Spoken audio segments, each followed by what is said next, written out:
আসসালামু আলাইকুম স্যার। ওয়ালাইকুম সালাম। রফিক সাহেব আইছেন? বসেন রফিক সাহেব। তা স্যার, কি ব্যাপার? হঠাৎ করে যে আমারে ডাইগা পাঠাইলেন? ইমার্জেন্সি কোনো কাজ আছে নাকি?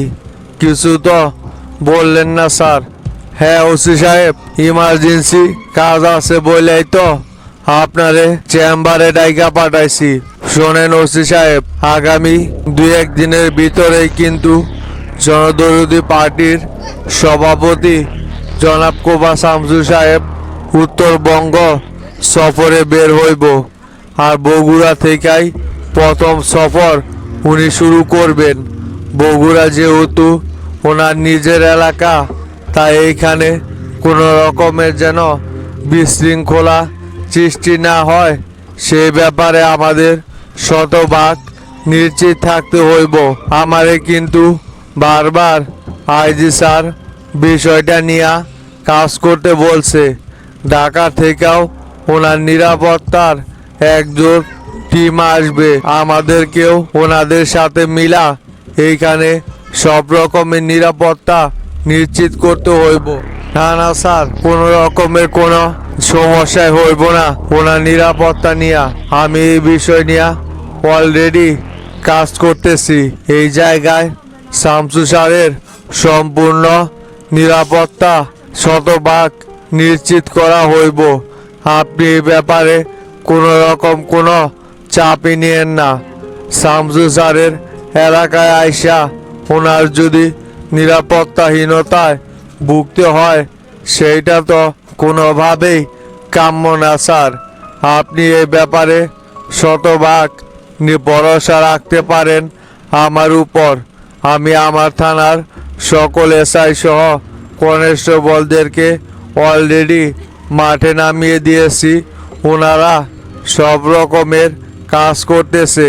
কোনো জায়গায় আশা করি কোনো রকম কোনো সমস্যায় সংগঠিত হবে না।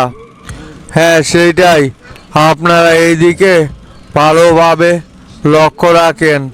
আমার যেন এইটা নিয়ে কোনো রকমের জবাবদিহিতা করতে না হয়, তাহলে কিন্তু সকলের অবস্থা একেবারে টাইট হয়ে যাইব। কথাটা ভালোভাবে মাথায় রাখেন। এটা কিন্তু ছোটোখাটো কোনো বিষয় না। আর শামসু স্যারের যে জনপ্রিয়তা বর্তমানে দেখা যাচ্ছে, এতে করে ধারণা করা যায় যে আগামী নির্বাচনে উনি জয় লাভ করবে শতভাগ। তাই ওনার সাথে আমাদের এখন কাজ করে যাইতে হইব, তাহলে ভবিষ্যৎ সকলের জন্যই মঙ্গল হইব। তাই ওনার শতভাগ নিরাপত্তা নিশ্চিত করে দৃষ্টি আকর্ষণ করেন। আমারও সেইটাই মনে হয় স্যার। আগামীতে শামসু স্যারই হয়তোবা ক্ষমতায় যাইতে পারে, কারণ জনতা পার্টি যে প্রতিশ্রুতি দিয়া ক্ষমতায় গেছিল, তারা সেই প্রতিশ্রুতি রক্ষা করতে পারে নাই। তারা সেই প্রতিশ্রুতি ভঙ্গ করছে। তাই জনতা পার্টির জনপ্রিয়তা এখন একেবারে তলানিতে ঠেকছে। আর বিরোধী দলের যে নাগরিক পার্টি আছে, ওনাদের কার্যকলাপ তো সম্পূর্ণ জনতা পার্টির মতোই। এই দুই দলই হচ্ছে মুদ্রার এই পিঠ আর ওই পিঠ। মনে হয় না যে এই দুই দলের কেউ ক্ষমতা আর ধরে রাখতে পারবে, যেহেতু এখন জনগণের কাছে তৃতীয় পক্ষ অপশন আছে।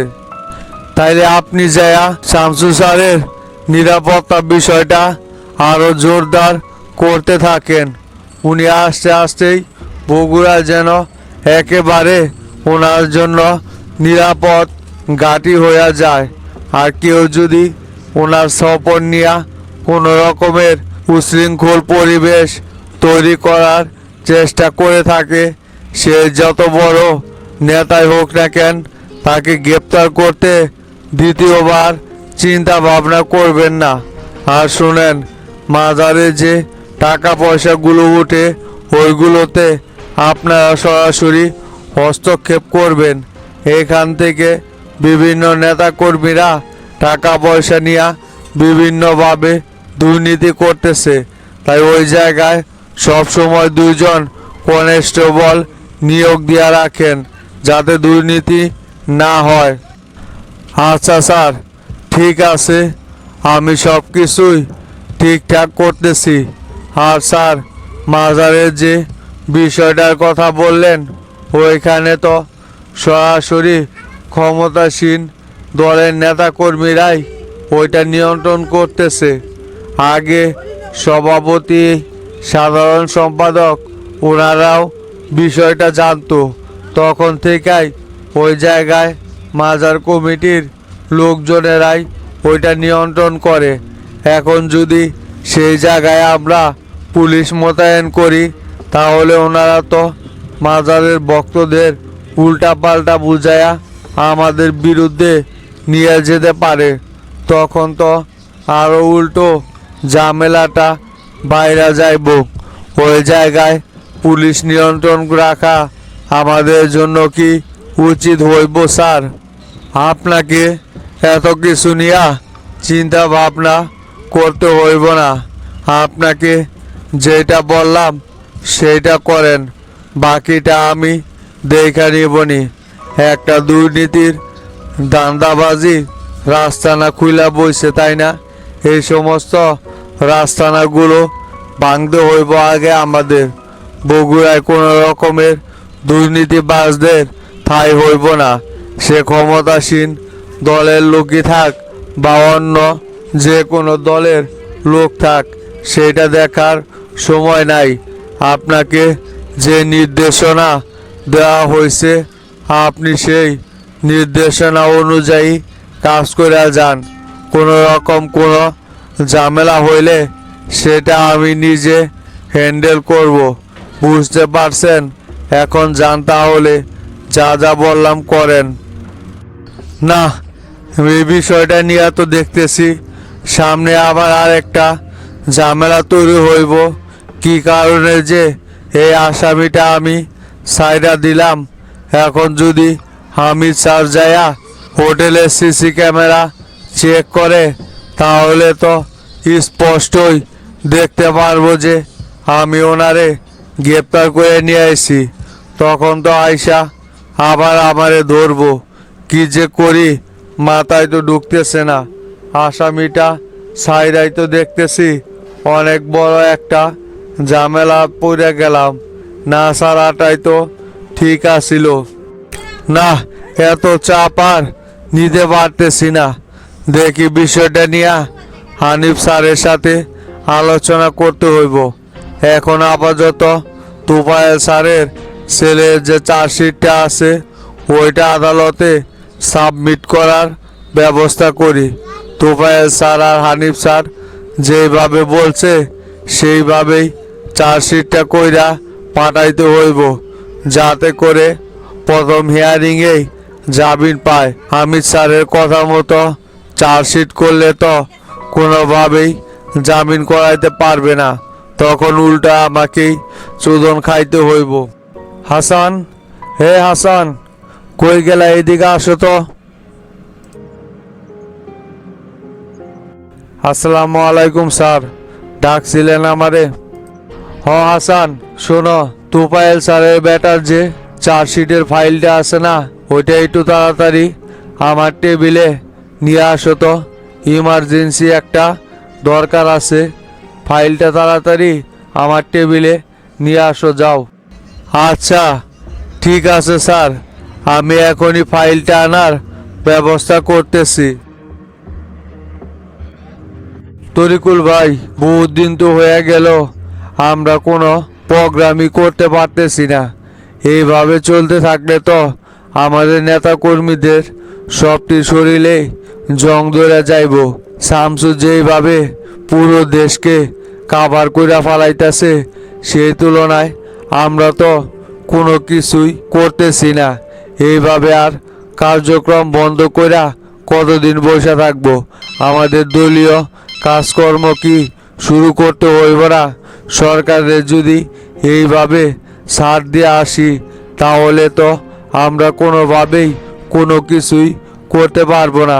মাঝখান থেকে শামসুর জনদরদি পার্টি এই সুযোগটা কাজে লাগায়া ওই কিন্তু অনেক বড় অঘটন ঘটাই ফেলাইব। তাই আমাদের এইভাবে আর বসে থাকাটা মনে হয় ঠিক হইতেছে না। হ্যাঁ হাবিব, প্রোগ্রাম তো আমরা অবশ্যই করব।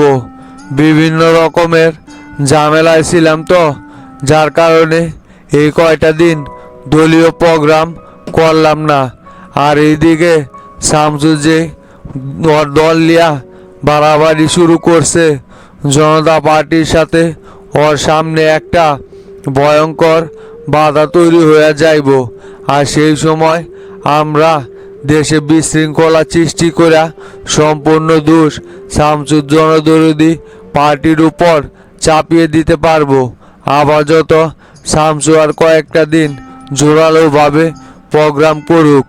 জনতা পার্টির সাথে ওর একটা ঝামেলা যেভাবে হোক বাজায় দিতে হইব। যদি একটা ঝামেলা বাজায় দিতে পারি তাহলে দেখবা আমরা এর সুযোগ নিয়ে শামসুকে কিভাবে বিপদে ফেলাই। শামসু যেভাবে আটগার বাইন্দা মাঠে নামছে না, ওর দলকে বিপদে ফালাইতে গেলে অনেক কাঠখড় পোড়াইতে হইব আমাদের। আর শামসু যে চিকন মাথার লোক, ওরে তো এত তাড়াতাড়ি কেউ কোনো পেছে ফালাইতে পারবো না। এখানে আমাদেরকে শক্তপোক্ত অবস্থান নিয়ে তারপর পদক্ষেপ নিতে হইব। কোনোভাবেই কোনো ভুল করা যাইব না। একবার তো রমজানের উপর হামলাটা করাইয়া যে একটা প্যারার ভিতরে পইরা গেছিলেন, দেখলেন মাঝখান থেকে সেই রমজানও ঠিকই জীবিত হয়ে আছে, শামসুরও কোনো কিছুই হয় নাই। আরও বান্ডিকে আমরা অকালে হারালাম। বান্ডিকে দিয়া অনেক কাজই করাই নিতে পারতাম। সবচাইতে ভালো হয়েছে যে শামসু আমাদেরকে সন্দেহ করে নাই। হ্যাঁ হাবিব, বান্টির জন্য তো আমারও খারাপ লাগে। বান্টিরে দিয়া অনেক কাজই আমি করাই নিছি। ওর মতো চালু আর এরকম বিশ্বস্ত লোক এখন খুঁজে বের করা খুবই মুশকিল হয়ে যাইব। তবে রমজান না মরলে কি হইব, শামসু আর তুফাইলের ভিতরে যে একটা ফাইট বাজাই দিছি না, এটাই দেখবা ওদের দুইজনকেই ধ্বংস করে দেব। এর ভিতরে সবচাইতে ভালো হইতো যদি রমজানকে একেবারে শেষ করা যাইতো, কিন্তু ওর তো কই মাসের যান, কোনোভাবেই শেষ করা গেল না। তবে বান্টি মরাতেও আরো ভালো হয়েছে যে আমাদের নাম প্রকাশে আসাটা একেবারে অসম্ভব। এখানে সম্পূর্ণ দোষটা এখন তোফায়েলের বেটার উপরই পড়বো যায়া, কারণ আমাদের বিরুদ্ধে কোনো সাক্ষী নাই। সেইটাই ভাই, একেবারে কানের কাজ দিয়া বাইসা গেছেন। শামসু যদি কোনোভাবে টের পাইতো যে এই ঘটনার সাথে আপনি নিজে জড়িত আছেন, তাহলে এতদিন আপনার অবস্থা যে কি বানাইতো সেটা ভাই ভাই ভয় পাইয়া যাইতেছি। শামসু খুবই ভয়ঙ্কর লোক, ওর হাত থেকে বাঁচা কিন্তু খুবই মুশকিল। তবে শামসু যদি কোনোভাবে একেবার ক্ষমতায় যাইতে পারে তাহলে কিন্তু আমাদের এবং জনতা পার্টি দুই দলেরই খাল খিচা নিব। এই কথাটা মাথায় রাখেন। যে পরিমাণ আমরা দেশের লুটপাট করছি না, এই সব কিছু বের করে নিয়ে আসবে। শামসুর হাতে ক্ষমতা যাওয়ার চাইতে জনতা পার্টির হাতে ক্ষমতা থাকাই আমাদের জন্য সেফ। বিষয়টা তুমি যত সহজভাবে নিতেছ, আসলে বিষয়টা এত সহজ না। কিন্তু ভোটের রাজনীতি সম্পূর্ণ আলাদা। শামসুর জনপ্রিয়তা থাকলে কি হইব, ভোটের মাঠে দেখবা ঠিকই সেই পুরনো রূপই তৈরি হইব। দেশে আমরা এবং জনতা পার্টি এমনভাবে ঘায়েল করে বসে আছি যে এই দুই দলের বাইরে আর কোনো দলই ক্ষমতায় আসতে পারবে না, এটা তুমি নিশ্চিত থাকো। আর শামসু যদি ক্ষমতায় আসতেও চায় তাহলে ওকে দীর্ঘদিন মাঠে কাজ করতে হইব। প্রথমবার আইসাই এত কিছু করা কোনোভাবেই সম্ভব না। আর জনতা পার্টি কোনোদিনই শামসুকে মাথা চাড়া দিয়ে দাঁড়াইতে দিব না। বিশেষ করে তোফায়েল তো ওই জায়গায় আছে।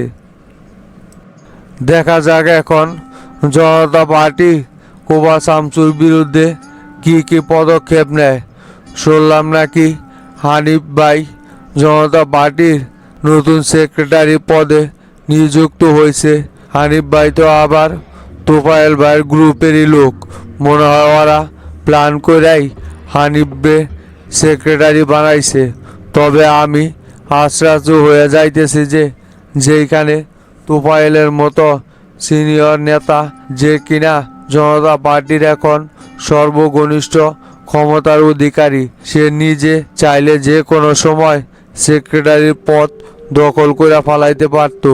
কিন্তু সে এটা না কইরা কি কারণে যে হানিফরে সেক্রেটারি বানাইলো সেটাই তো মাথায় ঢুকতেছে না। মনে হয় ওরা শক্তভুক্ত কোনো প্ল্যান সাজাইছে সামনে শামসুরে বিপদে ফেলার জন্য। বোঝো না কি কারণে তোফায়েল সেক্রেটারি না হইয়া ওর জুনিয়র নেতা হানিফরে সেক্রেটারি বানাইছে? এই লজিকটাই বুঝতে পারতেছো না তুমি? তোফায়েল মূলত এখন পুরো জনতা পার্টির নিয়ন্ত্রণ নিতে চাইতেছে। হানিফের মাধ্যমে সে এই কাজটা করব, সেই জন্য ওই নিজের সেক্রেটারি না হইয়া হানিফরে বানাইছে। শোনো হাবিব, সামনে কিন্তু অনেক বড় একটা ঝামেলা লাগতে যাইতেছে জনতা পার্টির ভিতরে। আমাদের এই সময় অ্যালার্ট থাকতে হইব, সব সময় প্রস্তুত থাকবা। যে কোনো সময় আমাদের যে কোনো পদক্ষেপ নেওয়া লাগতে পারে। একবার শুধু জনতা পার্টির ভিতরে হাঙ্গামা তৈরি হইলেই তখন দেখবা শামসু আর আমরা একলগে যদি ধাক্কা দেই জনতা পার্টি এমনিতে পড়ে যাইব। জনতা পার্টির ভিতরে যে পরিমাণের এখন গ্রুপিং রাজনীতি শুরু হয়েছে, এতে করে ওদের ভিতরে তো ঝামেলা লাগবেই। শামসু যাওয়ার পর থেকেই দলটা একেবারে এলোমেলো হয়ে গেছে। শামসু যতদিন ছিল ততদিন গোছানো ছিল। সমস্যা নাই ভাই, আমরা সব সময় প্রস্তুতি থাকবো। ওদের ঝামেলাটা বাজলেই আমরা সঙ্গে সঙ্গে মাঠে নাইমা পড়ব। এখন তাইলে আমি উঠি তোফায়েল ভাই, পরে আবার দেখা করবনি।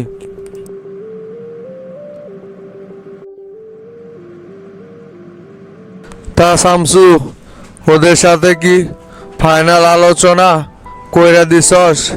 কার কি ভূমিকা পালন করতে হইব সেইটা তো ভালোভাবে বুঝাই দিছস, তাই না? ওদের দুইজনকে হাতে রাখলে কিন্তু এই দুই বিভাগ আমাদের নিয়ন্ত্রণে থাকবে।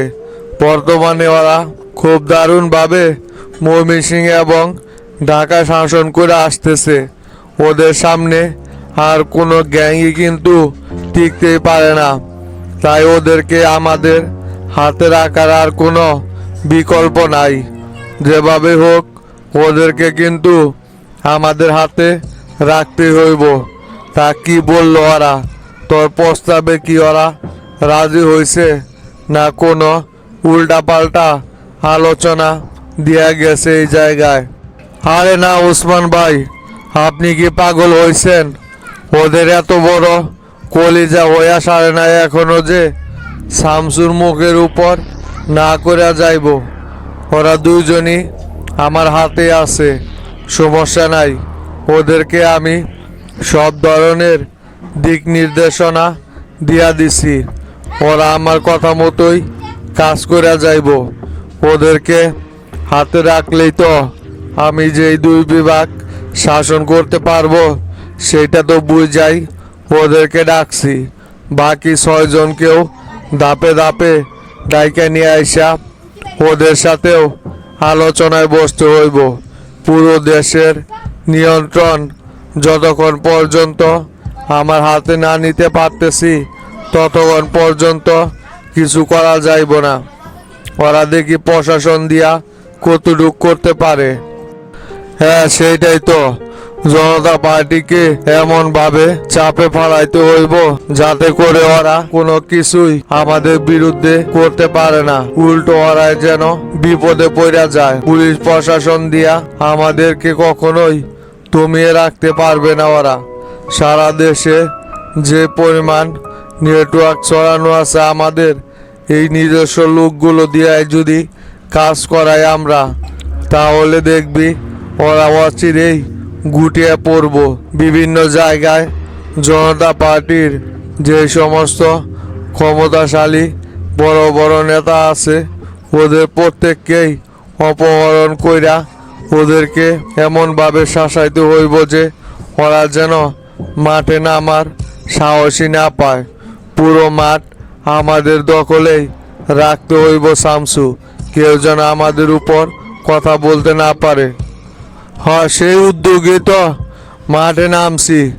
এবার জনতা পার্টিকে এমনভাবে চাপে ফেলাইব যে ওরা কোনো কিছুই বোঝা ওঠার আগেই আমাদের হাতে পুরোপুরি একেবারে ঘায়েল হয়ে যাইব। আপনারে যে বলছিলাম রাজশাহীর টিটুরে ডাকার জন্য, টিটুর সাথে কি এই বিষয় নিয়ে আলোচনা করছিলেন নাকি? উত্তরবঙ্গ সফরের আগেই টিটুর সাথে বৈঠকটা সাইরা ফেলাইতে হইব। ওই যদি ঢাকায় আসতে ভয় পায় তাহলে ওকে বলেন যে ওর কোনো বিন্দু পরিমাণ ভয় নেই। প্রয়োজন পড়লে রমজান অথবা আপনাকে রাজশাহীতে পাঠাবো, আপনারা ওরে সাথে করে নিয়ে আসবেন। টিটুরে কিন্তু এখন খুব প্রয়োজন। গতকালকেই টিটুর সাথে আমি এই বিষয় নিয়ে আলোচনা করছি, সমস্যা নাই।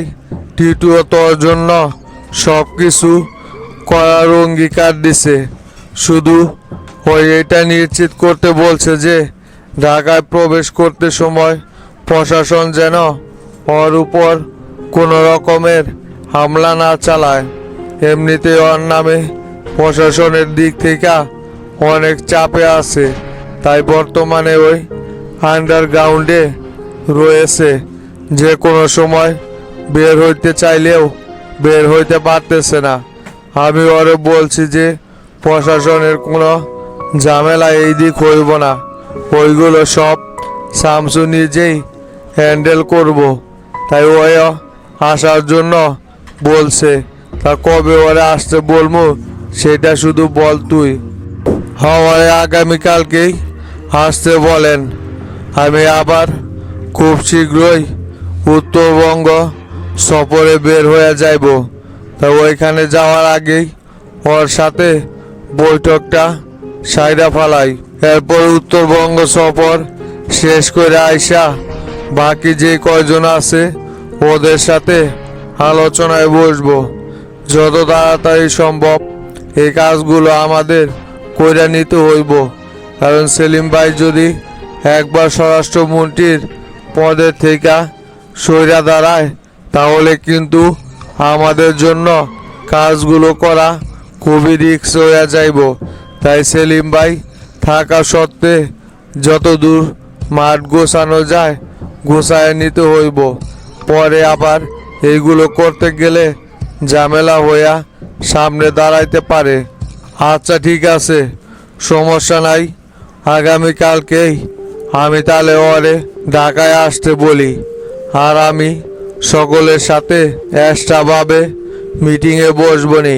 তুই যখন উত্তরবঙ্গ সফরে থাকবি সেই সময় ঢাকার যে আরও শীর্ষ কয়েকজন সন্ত্রাসী আছে ওদেরকে নিয়ে আমি আলোচনায় বসবো। যার ভিতরে যার সমস্যা আছে সেইগুলো মিটমাট কইরা নতুনভাবে তোর জন্য কাজ করতে বলবো।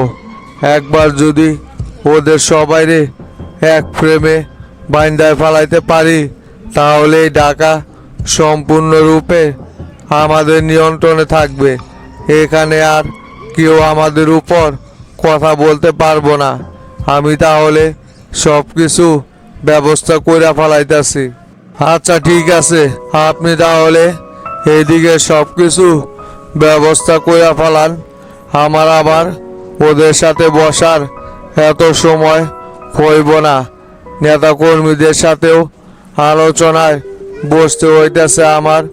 বিভিন্ন ধাপে ধাপে গুরুত্বপূর্ণ যেগুলো আলোচনা আছে সেগুলোতে আমি থাকব, আর বাকিগুলো সব কিছু আপনি নিয়ন্ত্রণ করেন। আমার এখন ইমার্জেন্সি একটা বৈঠক আছে, তো সেই জায়গায় আমার উপস্থিত থাকতে হইব। আপনি তাহলে রমজানকে সাথে নিয়া এইদিক কোন জায়গায় কি করা যায় সব কিছু সেট আপ করে রাখেন, যাতে কোনো ঝামেলা না হয় পরবর্তীতে। আর কেউ যদি কোনো কথা না শুনতে পায় তাহলে আমাকে বিষয়টা বললেন, আমি দেখবনি। কি ব্যাপার মাস্টার, শামসু তাহলে বগুড়াতে কবে আসতেছে? চূড়ান্ত কোনো দিন তারিখ কি এখন পর্যন্ত তোমারে জানাইছে নাকি? পরে তো আর শামসুর সফর নিয়ে আমারে কিছু বললা না।